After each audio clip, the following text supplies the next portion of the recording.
All right, so we're diving into Lolita adaptations today. Yeah, film adaptations. You sent over some sources? Oh, yeah, great sources. They're Wikipedia pages for both the 1962 Humbert and the 1997 Line. Yeah. Yeah.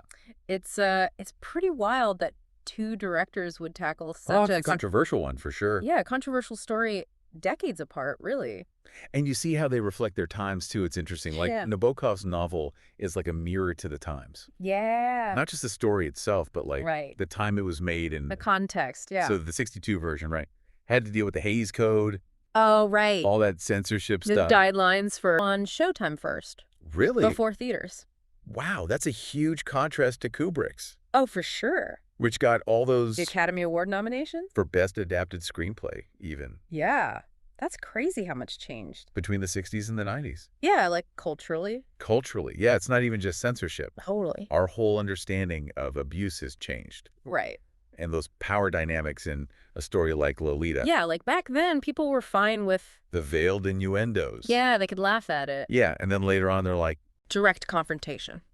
yeah, exactly. Interesting. But it's good for art to spark conversation, Oh, absolutely. even if it makes people uncomfortable. Yeah.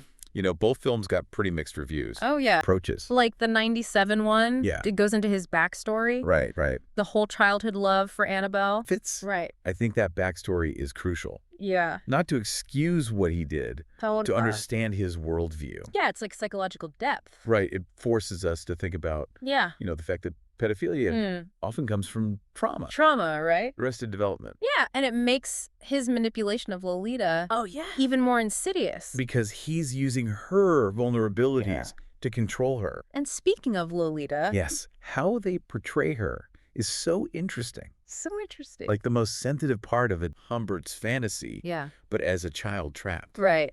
And yet, even in that film, Yeah. there are moments where Lolita seems to manipulate him. Yeah. It makes you question her agency. How much control did she really have It's tough. in that situation? Yeah. Yeah, the adaptation really walks a tightrope. It does. Because even in abuse, victims develop coping mechanisms, Right. ways to navigate a situation where they have no power. So are we saying that she was complicit? No, not at all. Okay. A child can never consent Right. to a sexual relationship with an adult. Right. The power dynamic's just not there. It's not there. Right. But the film shows her agency Yeah. as a way of surviving Yeah. trauma. Right. Another layer to an already Oh, layered story. and it makes you think about how much our understanding has Oh, yeah. changed since these films were made. Evolved, yeah. How would a filmmaker even approach this today? Oh, good question. So many considerations. That's a whole other deep dive. Right. But for now, Yeah. let's look at some specific choices Okay. Kubrick and Lyne made. Yeah. One that stands out is Claire Quilty. Oh, interesting. He plays a different role in each film. Yeah, like in the 62 film. Yeah. He's much more prominent. Okay. Almost a nemesis to Humbert Schiff. He's the one who wrote the 97. The screenplay. Yeah, screenplay. Yeah. He said that Hubert's abuse affected her. even after all those years. Yeah, the film doesn't shy away from the consequences. No, it doesn't. Like Lolita dying in childbirth. That's rough. Yeah, it's a stark reminder of the damage Yeah, the lasting damage. that Humbert caused. And it adds this layer of tragedy. That's not in Kubrick's Right, exactly. more ambiguous ending. And then there's Humbert, Yeah. dying alone in prison.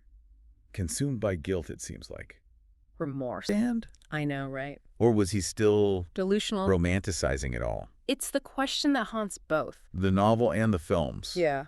Can someone who does such awful things have a voice Her agency. more than these older films? It would need to be nuanced. Sensitive. Go beyond just Humbert's side. It would have to explore the trauma, Yeah. the impact of the abuse, And challenge viewers. to confront their own biases. Like a deconstruction of the novel almost. Maybe. Re-examining it through today's lens. There's a trend now Oh, yeah. of looking at old stories from new perspectives. Yeah, like marginalized characters. Novels, historical figures, even fairy tales. Could you do that with Lolita? It's possible. Give her a voice? She's been silenced for so long. Yeah. To acknowledge how complex it is. And to grapple with those themes. And to realize that it's a story with more questions than answers. Mm. I think I agree with that. Sometimes the most powerful response to art Isn't to change it. It's to just sit with it A discomfort. and let that lead us to understanding Ourselves and the world. So we've talked about these adaptations. Kubrick and Lyne. And we've seen artistic choices, Ethical questions. the way culture changes. But in the end, it's the ambiguity that makes it so powerful. Right. The novel and the films. Yeah. They don't give us easy answers. They make us confront uncomfortable truths. Desire, manipulation, self-deception. And it's done with this artist's voice to the silenced. Could you do that with Lolita? It's a possibility. But a daunting one. It would take so much skill. To do it right. Without exploiting the story. Alone. Some stories Even great ones. are best left untouched. I think that's right. We should acknowledge its complexity. The disturbing themes. Recognize that it's more about questions than answers. I think that's the most respectful way. To engage with it. Yeah. And with art in general. Sometimes the best way to respond somewhere. To understanding. Exactly. We've just patience. They're so complex. If we take a step back, though. Okay, yeah. What do you think the legacy of Lolita is? That's a good question. Both the book and the films. Like, why does it still Yeah, why is it still captivate us after all these years? decades later? It's unsettling, but we're still drawn to it. Yeah. I think it's the ambiguity. Oh, really? Yeah, like we've been the censorship, The dark humor. lines with the More explicit depiction of abuse.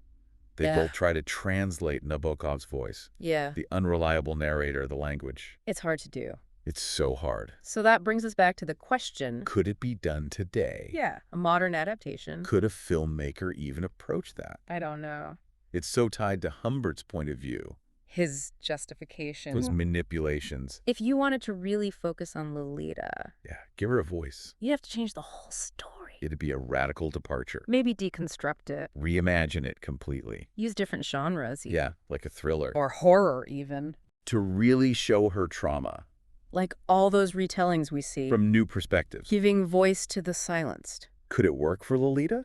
It's a possibility. But it's a sensitive one. You couldn't just... Maybe some stories. Yeah, even great ones. They're better left alone.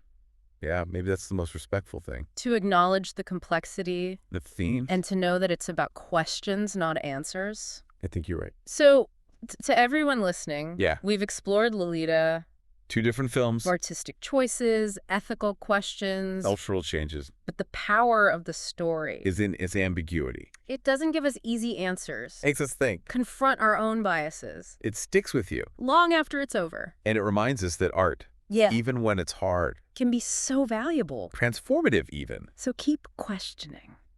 keep exploring. And keep those deep dives going.